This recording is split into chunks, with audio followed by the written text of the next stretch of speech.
August 1943. The Pacific burned under a pitiless sun. The island of Peleliu shimmered in the heat, a speck of coral and blood surrounded by turquoise water. For days, the Marines had fought to take a ridge the maps called Hill 100, but to them it was something else. The dragon's teeth. Every advance ended the same way. Machine gun bursts, mortar blasts, and the stifling silence of death. Japanese bunkers had been carved into coral. The entrances were narrow, the walls thick enough to shrug off direct hits. Artillery shells exploded harmlessly on the surface. The men tried grenades, demolitions, even satchel charges, but each attempt ended in the same brutal truth. Someone had to get close. Too close. The flamethrower teams were the bravest of them all. Two-man crews crawling through sand, each step a prayer. One carried the nozzle, the other the tanks. Together, they lugged 70 pounds of volatile fuel on their backs. If they were hit, they didn't just fall, they erupted. On Peleliu, many never made it to the bunkers. They were cut down before a single burst of fire could be unleashed. The Marines needed something different, something that could do what a man couldn't. That morning, as the sun clawed over the sea, a column of Shermans growled across the beach. One of them looked strange, the main gun gone. In its place, a steel tube jutted from the turret, stubby and blunt. The men watching called it ugly, crazy, and impossible. But they also called it hope. The tank moved forward, treads grinding coral, armor glinting with salt. Inside, a crew of 5 sweated in the heat, air thick with the smell of fuel and fear. The commander peered through the periscope, marking a bunker halfway up the ridge. It had resisted 3 days of shelling. No rifle, no cannon, no grenade could touch it. He gave the order. A deep guttural hum filled the air as pumps came alive inside the Sherman's belly. A hiss, a clank, then a roar. A jet of fire erupted from the turret, longer than any man had ever seen. Not a flicker, not a flame. A river of liquid fire arced through the air, striking the bunker's mouth. The flames poured inward, crawling over coral and concrete, seeping into every crevice. The air itself seemed to ignite. The roar became a scream, then faded to silence. When the smoke cleared, the bunker was gone, its defenders erased by the inferno. The Marines stared. Some cheered, others whispered in disbelief. They had seen tanks before. They had seen fire, but never this. The men called it the Flame Sherman. To them, it was as if the tank had come alive, a steel beast breathing vengeance. What they didn't know, what no one on that beach could have guessed, was that this monster of fire owed its life to a man thousands of miles away, an American engineer working in obscurity. Not a soldier, not a general, just a quiet, stubborn inventor who refused to accept the word impossible. His name was Earle E. Cook, and long before this day, before Peleliu's sands turned to glass beneath his creation's fire, he had imagined this moment. Cook had dreamed of a machine that could project controlled flame safely, efficiently, relentlessly. He believed fire could be more than terror. It could be precision. His ideas had been dismissed, his designs rejected, his name forgotten. Yet here, in the chaos of battle, his invention had become a weapon that changed everything. The Marines didn't know Cook's story. They didn't need to. All they knew was that for the first time in days, they could move forward. The impossible ridge had yielded to flame. As the tank rumbled back through the smoke, its nozzle still glowing faintly red, the men realized something profound. War had changed. Machines no longer just shielded men. They fought for them. And in that moment, somewhere far from the front, the man who had made it possible remained unknown, his name buried under blueprints and classified documents. But his creation, the fire-breathing Sherman, would go on to burn its way into history. The war had found its new weapon, and the world had found its forgotten inventor. 5 years before Peleliu's Inferno, Earle E. Cook sat alone in a cluttered garage on the outskirts of San Francisco. The world was teetering toward war, but inside that dim, oil-stained workshop, the battle was already personal. Cook wasn't a soldier. He wasn't even officially employed by any defense contractor. He was a mechanical engineer by trade and a dreamer by nature. His walls were lined with sketches of valves, pistons, and pressure gauges. On his workbench sat a maze of brass fittings and rubber hoses, half-finished prototypes that looked more like the guts of some metallic creature than instruments of science. He had one obsession: fluid pressure, the way force moved through liquid, the way it could be harnessed, directed, amplified. While most engineers of the time worked on engines or gearboxes, Cook was fascinated by flow. He understood that power didn't just come from combustion, it came from control. And if he could control liquid under pressure, he believed he could project it in ways no one else had imagined. The idea first came to him while repairing a fire truck pump for the city. The system used rotating vanes to push water at incredible speed through hoses. Watching the jet of water blast through the nozzle, Cook thought, what if this wasn't water? What if it was something else? Something that burned? By 1938, he began experimenting. He scavenged scrap metal from junkyards, using old aircraft fuel pumps and automobile parts. At night, neighbors would hear strange bursts of sound, the hiss of air, the thump of ignition, and occasionally the deep roar of fire. The police were called more than once. Cook would simply grin and say, testing new irrigation equipment. But in his mind, he was building something far greater, a machine that could save lives in war by keeping men out of range. When Germany invaded Poland in 1939, Cook realized time was running out. America wasn't in the war yet, but it was coming. He gathered his notes, hand-drew schematics, and filed a patent application for what he called the ejector flame system, a mechanical pressure pump capable of projecting flammable liquids with unprecedented consistency and range. In early 1940, he presented his concept to a local Army Ordnance liaison. The officer, unimpressed, dismissed him with bureaucratic finality. Flamethrowers are infantry weapons, Mr. Cook. They don't belong on tanks. Too heavy, too dangerous, too unreliable. Cook didn't argue. He simply nodded, went home, and built another prototype. By 1941, his garage had turned into a laboratory of controlled chaos. Blueprints layered over workbenches, hoses coiled like serpents. The smell of gasoline and oil hung heavy in the air. His wife, Margaret, worried constantly, not just about the fire hazard, but about the toll it was taking on him. But Cook was driven. He was convinced that the army was wrong, that a tank-mounted flamethrower wasn't just possible, it was necessary. He read every report he could find on European armored warfare. The fall of France had proven that static defenses could be overrun by mechanized firepower. Yet Cook understood something deeper. Bunkers, once occupied, still needed to be cleared. Fire, controlled and focused, was the ultimate persuader.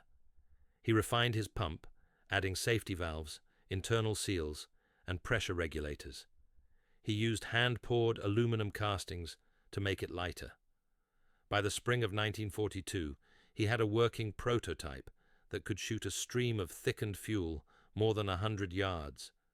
It was the world's first mechanically driven flamethrower system.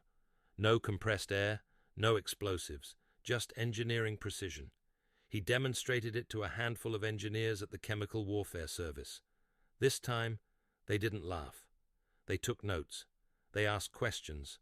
Then, quietly, they made a call to Washington. Weeks later, Cook received a telegram stamped confidential. It bore a simple message. You are requested to report to Honolulu for consultation with Marine Engineering Division. Project code, Flame Tank. Cook read the words twice. His hands trembled. After years of rejection, someone was finally listening. He packed his blueprints, dismantled his prototypes, and shipped them in wooden crates labeled agricultural equipment. Then he boarded a transport ship bound for Hawaii, carrying nothing but a suitcase, a toolbox, and the plans that would change the face of Pacific warfare. No one at the dock knew who he was. No one shook his hand. But in his quiet, methodical way, Cook didn't need recognition. He had something better. Purpose. He wasn't going to fight the war with a rifle. He was going to fight it with a pump. And soon, the world would see what a single engineer's stubbornness could ignite. Hawaii, 1943. The air smelled of oil, salt, and molten ambition. On a stretch of coral ground outside Pearl Harbor, where the wrecks of December 7th still rusted beneath the waves, a small workshop buzzed with the energy of invention. Engineers, welders, and Marines crowded around a battered M4 Sherman tank. Its olive paint was scarred, its gun removed. It stood there like a patient on an operating table, awaiting transformation. Among the men moving through the heat and the noise was Earle E. Cook, wiry, soft-spoken, and precise. He wore no uniform, only rolled sleeves and grease-stained hands. To most, he looked out of place among the military brass, but everyone soon realized that when it came to pressure systems and fuel flow, Cook was the authority. He didn't bark orders. He explained. He taught. He adjusted valves and smiled quietly when the system purred like it should. The mission was deceptively simple: mount a flamethrower on a tank. The reality was a nightmare. Flamethrowers of the time were temperamental beasts. Infantry models used compressed nitrogen or carbon dioxide to force fuel through a nozzle. The system was heavy, dangerous, and short-ranged. On a tank, that meant enormous pressurized cylinders, vulnerable to enemy fire, a death sentence for any crew. The heat inside an armored hull made it even worse. One leak could turn the entire vehicle into a furnace. The Marines engineers had tried and failed multiple times. Their prototypes sputtered or exploded. Flames would backtrack through hoses, cooking pumps, and operators alike. Many had quietly begun to believe the project was cursed.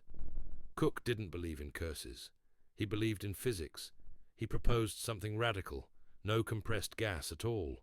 His ejector flame system would use a mechanical pump driven by the tank's own engine to pressurize and propel the fuel. It was an elegant solution: continuous pressure, stable flow, less risk of catastrophic failure. But theory was one thing. Battle was another. The first modified Sherman was a disaster. The pump worked too well. The hoses couldn't handle the pressure. Fuel leaked and ignited during testing, engulfing the prototype in a wave of fire. The crew escaped, shaken but alive. The brass was ready to scrap the project. Cook refused. "The problem isn't the idea," he said calmly. "It's the materials. We fix the materials, and the idea will hold." So he began again. He spent weeks sourcing reinforced fuel lines from aircraft suppliers. He redesigned valves with double seals, machining each one by hand. He even developed a flame arrestor, a small check valve that stopped fire from backflowing into the pump. That simple device would later save countless lives. As the months passed, Cook's system began to prove itself. The new prototype could shoot a thick stream of fuel more than 120 yards, the flames reaching higher than palm trees. It could sustain a blast for 10 seconds, an eternity of fire. When the Marines saw it, they called it the Ronson, after the lighter brand that promised lights every time. Others preferred a new name, Zippo. The testing ground became a spectacle. Soldiers came to watch. The tank's steel belly growled, its engine feeding power to Cook's pump. The nozzle twitched, then unleashed a torrent of fire that turned the sky orange. The sound was indescribable, a deep, living roar that made every witness step back instinctively. When the flames died, Cook stood silently beside the tank, soot streaked across his face. "It works," he said softly. Word spread quickly through the Pacific Command. The success reached Marine headquarters, then Washington.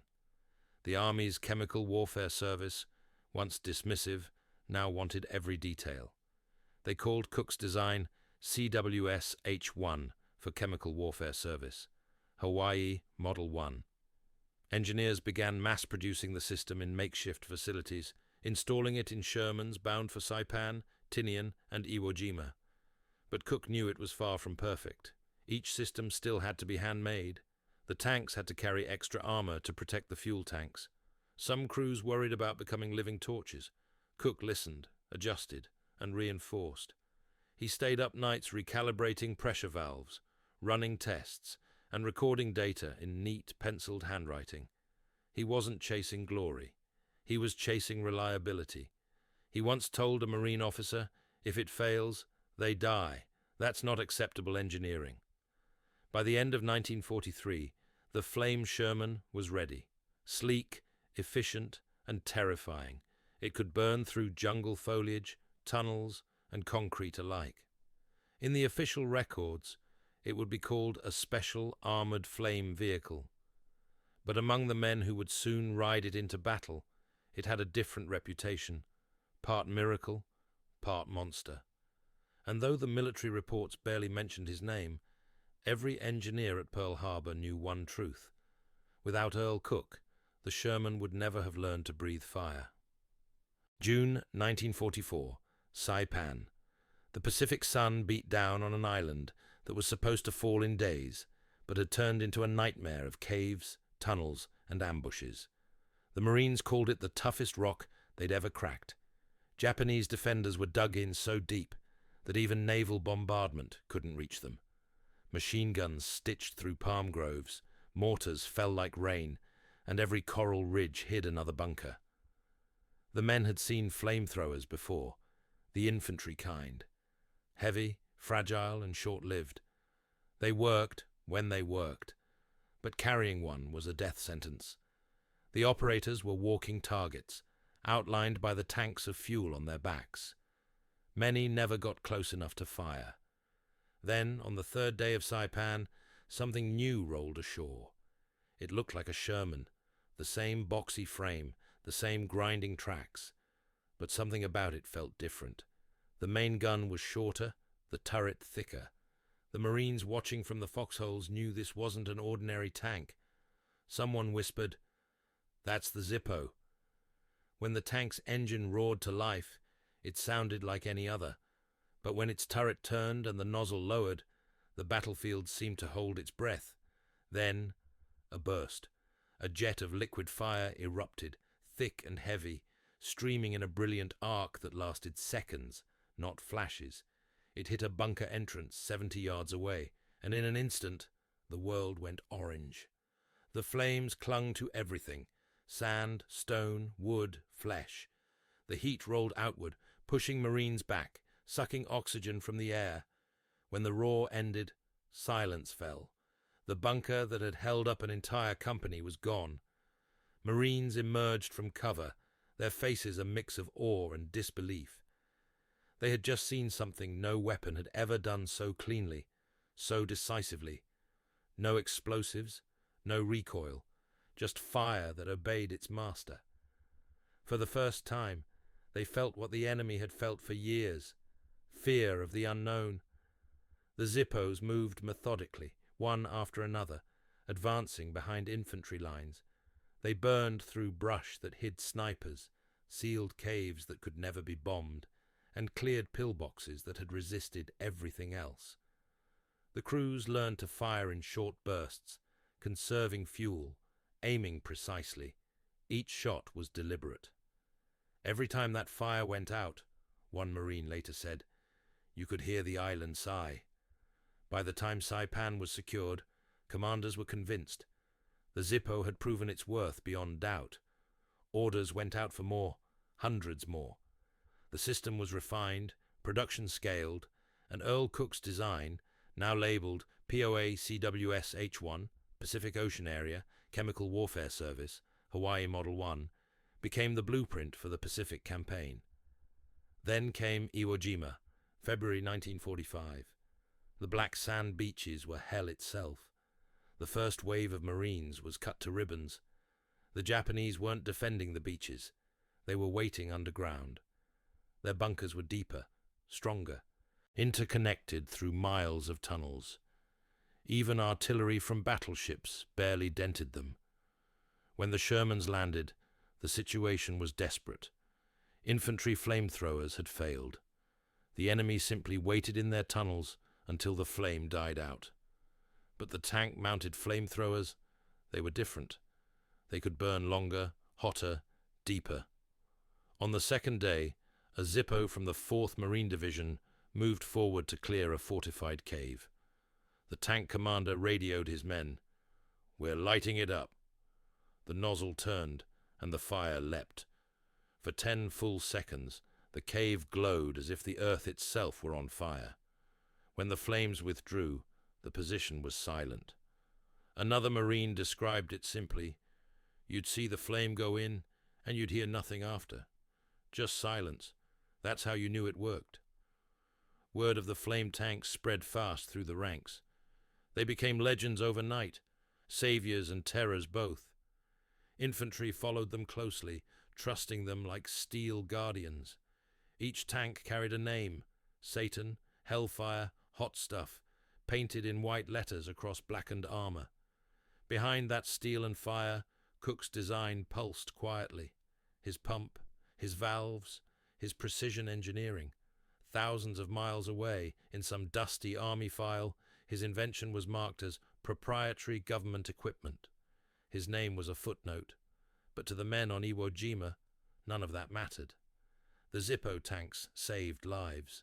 They cleared paths through the island's inferno, silencing machine guns, turning the battle's tide. When the flag rose over Mount Suribachi, many remembered the rifles, the grenades, the courage, but few remembered the fire, the controlled, relentless fire that had burned the heart out of Iwo's defenses. Earle Cook's invention had done what artillery couldn't. It gave flesh and steel the power of the elements. And though he never saw it, his creation had become a force of nature, a machine that breathed fire, turning the impossible into victory. The war was ending. Across the Pacific, the sound of gunfire gave way to silence, and the men who survived began counting the cost of victory. Cities smoldered, oceans were littered with wrecks, and the men who had fought through fire and fear were finally coming home. But somewhere far from the headlines, in a quiet San Francisco workshop, filled with rusting tools and yellowing blueprints, Earle E. Cook was fighting a different kind of battle. He had spent 3 years perfecting the flame system that saved countless Marines. He had seen it transform from a crude experiment into one of the most effective weapons of the Pacific Campaign. Reports from the front told of Japanese bunkers annihilated, lives saved, missions made possible only through his design. He expected, perhaps naively, that someone would call, that someone in Washington would remember the man who had made the impossible possible. No one did. When Cook contacted the Army Chemical Warfare Service to inquire about his patents, he received a short, sterile letter. It read, "The development and application of the flame projection system are considered to be the result of collective research under government authority. Individual claims to invention or credit are not recognized." In other words, his work was now property of the United States government, classified, undocumented, forgotten. Cook reread the letter several times. His name wasn't even mentioned. He had expected red tape, but not erasure. His pump, his valves, his safety mechanisms, all had been absorbed into a faceless bureaucratic machine. The men in uniform who had once shaken his hand now pretended not to know his name. He appealed, submitting his patent applications again through the Civilian Office of War Inventions. Months passed. He received another reply. Rejected. The Army claimed prior art, citing existing flame propulsion principles, the very principles they had once told him were unworkable. To Cook, it felt like betrayal, but he was not a man of anger. He turned inward instead, retreating to his garage, resuming the quiet life of an engineer. He began designing water pumps for agriculture and mining, small, efficient devices that bore an uncanny resemblance to his wartime flame pump. His neighbors never knew what he had really done. To them, he was just another tinkerer with a mind that never slept. Sometimes, when he spoke to former Marine engineers who'd returned from the war, they told him stories.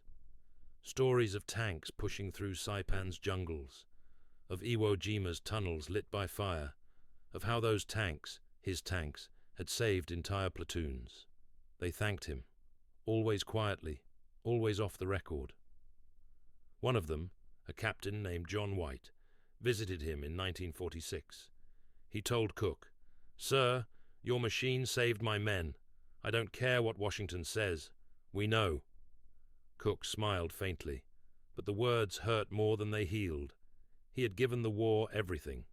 His intellect, his time, his belief in better engineering for survival, and now the government that had ignored him before the war ignored him again. He wasn't bitter at the Marines. He admired them, but he couldn't help wondering why his country had no room for inventors who worked in shadows. As years passed, public opinion shifted. The same flame tanks that had saved American lives were now being described in newspapers as inhumane and terrifying. Photos of burned-out bunkers and charred landscapes filled post-war reports. Military leaders downplayed their use, eager to distance themselves from the weapon's grim legacy. Flame tanks, once symbols of ingenuity, became symbols of destruction. By the early 1950s, even the term Flame Sherman had disappeared from official documents. They were reclassified as assault tanks, chemical projectors. Cook's name had been erased from every report, replaced by project codes and committee titles. He never protested publicly. He simply kept working, as he always had, refining machinery for irrigation systems, oil fields, and firefighting pumps. Quietly, he noticed that many of his later designs, and even some early NASA propellant pumps, borrowed from principles nearly identical to his wartime work. He never sued, never sought fame. To his friends, he would occasionally joke, "I used to make things that burn. Now I make things that put fires out." In truth, it wasn't bitterness that defined Earle Cook's later years. It was solitude, the kind that follows a man who knows he changed the world, and knows the world will never admit it. When he died in 1961, his obituary mentioned his patents for liquid propulsion and mechanical pump innovations. There was no mention of war, no mention of tanks, no mention of the invention that had saved thousands. His blueprints, neatly stacked in his garage, were auctioned off with his estate. Most were discarded. A few ended up in private collections. One, labeled CWS Flame Projector, 1942, still bears his neat handwriting in faded pencil. Safety is the true test of design. He had kept his promise. His flame never failed. But in the end, history failed him. In the years after the war, the Pacific Islands that had once burned under Cook's creation began to grow green again. Coral reefs healed, palm trees returned, and the black sand beaches of Iwo Jima became silent monuments. Yet beneath that quiet surface, buried in the archives of the Chemical Warfare Service and the memories of a handful of Marines, lived the story of Earle E. Cook, the man who had given steel the power to breathe fire. By 1946, Army analysts began compiling casualty reports from the Pacific Theater. The numbers revealed something extraordinary. On islands where flame tanks had been deployed, Saipan, Peleliu, Tinian, Iwo Jima, Marine casualties during assaults on fortified positions had dropped by nearly half compared to earlier campaigns. In some operations, survival rates were even higher. For every bunker destroyed by artillery, 3 were destroyed by Cook's design. His invention had not just burned through enemy defenses, it had saved American lives by turning impossible objectives into achievable ones. But Cook's name was nowhere on those reports. The documents credited the POA CWS H-1 project, as if the machines had built themselves. The engineers who'd worked alongside him in Hawaii tried to preserve his legacy, but bureaucracy had already swallowed it whole. The official history of the Pacific flame tank was written without him. In the following decades, the world changed again. The Korean War erupted, then Vietnam. Flame tanks, redesigned, refined, modernized, returned to battlefields under new names: the M67 Zippo in Korea, the M130U Flame APC in Vietnam. Each of them carried inside it the same mechanical heart: Cook's pump, his pressure system, his principles. Yet even as the technology endured, public opinion turned colder. The age of industrial war had left a scar on humanity's conscience. Napalm, flamethrowers, and fire weapons became symbols of horror. Governments began phasing them out, calling them inhumane. The very tool that had once saved lives was now condemned for its brutality. Cook's work disappeared from textbooks, erased by time and shame. Still, echoes of his genius lived on in unexpected places. In 1958, NASA engineers developing early rocket fuel systems studied archived reports on high-viscosity fluid projection pumps. Among them was Cook's wartime patent draft, his ejector flame system. The same principles that once projected burning fuel across battlefields now guided liquid oxygen through rocket nozzles. His ideas had jumped from war to the stars. Even outside the military, his influence lingered. Firefighting equipment adopted his double seal valve designs, using the same safety mechanisms he'd built to prevent flame backflow. Industrial engineers cited his efficiency ratios in studies of fluid propulsion.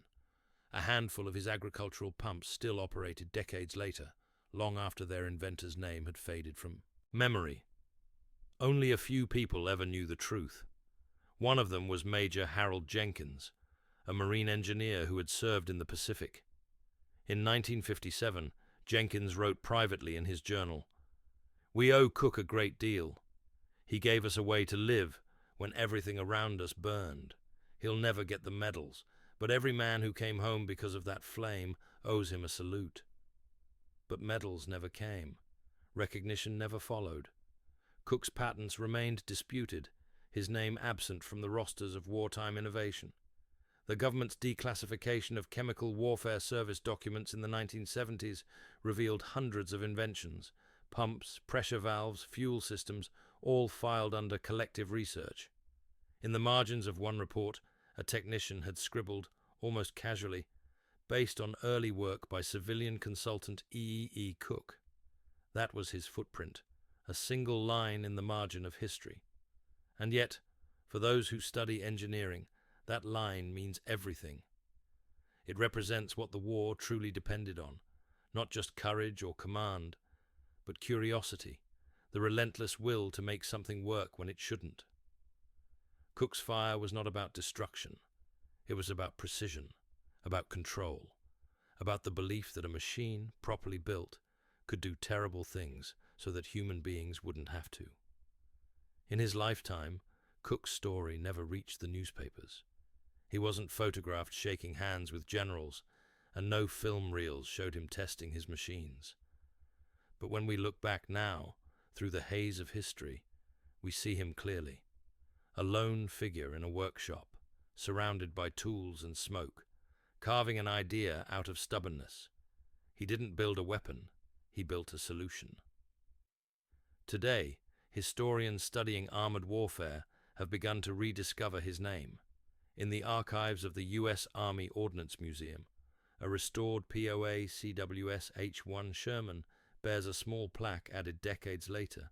It reads, "Dedicated to the civilian engineers whose inventions saved lives, among them Earle E. Cook, designer of the mechanical flame projector system." It's not much, just a few lines of text, but it's more than he ever received while alive. The legacy of Earle Cook is not found in medals or monuments. It's in every engineer who refuses to give up after a failed test. It's in every soldier who survived because a machine worked as it should. And it's in the enduring truth that even in the darkest hours of war, Brilliance can come from the unlikeliest places. A garage, a sketch, a single man's belief that safety and fire could coexist. The world forgot his name, but the machines he built remembered. History often remembers the noise, the roar of engines, the clash of armies, the banners of victory. But what it forgets are the quiet hands behind those sounds, the quiet men who worked in silence while others fought in chaos. Earle E. Cook was one of those men, invisible to fame, yet indispensable to triumph. By the time the world began to rebuild in the late 1940s, the Sherman tank had already become a symbol of American might. It was the face of Allied armor, reliable, simple, unstoppable.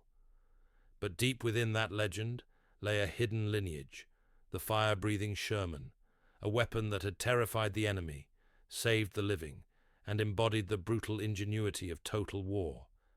And at the heart of that evolution was Cook, the civilian dreamer who had refused to stop tinkering, refused to stop believing that precision could make even destruction more humane. For years he had worked in obscurity, never asking for recognition. He didn't fight for medals or titles. He fought for function, for safety, for a better way to do something terrible. That was his creed and his curse. As the 1950s turned into the 1960s, the world's gaze shifted skyward. Men were reaching for space, for new frontiers. The flame that once burned in war was now lifting rockets into orbit. Cook lived long enough to see television broadcasts of the first test flights from Cape Canaveral. When a neighbor mentioned that the rocket engines used some kind of special pump system, Cook only smiled faintly and said, "They learned a few good lessons from the war." He never elaborated. He never claimed credit. In time, Cook became a ghost in his own story, an engineer without a footnote. The documents that could have immortalized him were buried under government secrecy, sealed by classification stamps, or lost to dust and neglect. But the mark of his mind, his faith in the principle of controlled pressure and mechanical precision, outlasted every bureaucratic erasure. Even decades later, when military historians revisited the Pacific campaigns, they could not ignore the evidence. The flame tanks changed the way the Marines fought. They turned death traps into breakthroughs. They made impossible assaults survivable. And behind every one of those machines was the same quiet logic. Earle Cook's system worked every time. In museums today, when visitors look at a Sherman tank, they see armor and steel, not the invisible systems that made it more than a machine. But if they could look deeper, they would find something almost poetic. A small network of pipes and valves hidden inside the hull, built to move liquid under pressure, built by a man who believed that flow could be mastered. It is in that hidden heart that Cook's legacy still lives. He represents a truth that transcends the battlefield, that the story of war is not just about courage in the trenches, but also about courage at the workbench, about those who dare to invent, to question, to fail and try again. Every advance in warfare, every evolution in survival, begins not with orders, but with an idea. And in 1943, in a workshop in Hawaii, one idea, one pump, changed everything. Earle Cook never sought to make a weapon of fear. He sought to make a weapon of control, something that could give soldiers the distance they needed to live. His machines breathed fire, yes, but they also gave breathing room to those trapped in impossible fights. That paradox, destruction born of compassion, defined his genius. When he died, there were no speeches, no medals, no flags at half-mast. Just the hum of an old machine still running in his garage, its gears turning in the dark, smooth, precise, and soundless, just as he would have wanted. And yet, his spirit endures wherever ingenuity meets necessity, wherever someone says, "There must be a better way." Because in the end, Cook's story isn't about war. It's about the human drive to build, even when what we build is meant to destroy. The Sherman's fire has long gone out. The jungles it burned have grown back, the islands healed, the bunkers reclaimed by silence. But somewhere in the echoes of that silence, one truth remains. A quiet American engineer once gave a tank the power to breathe fire. And in doing so, he gave humanity a lesson it has yet to forget, that even in war's darkest heat, invention can still serve life.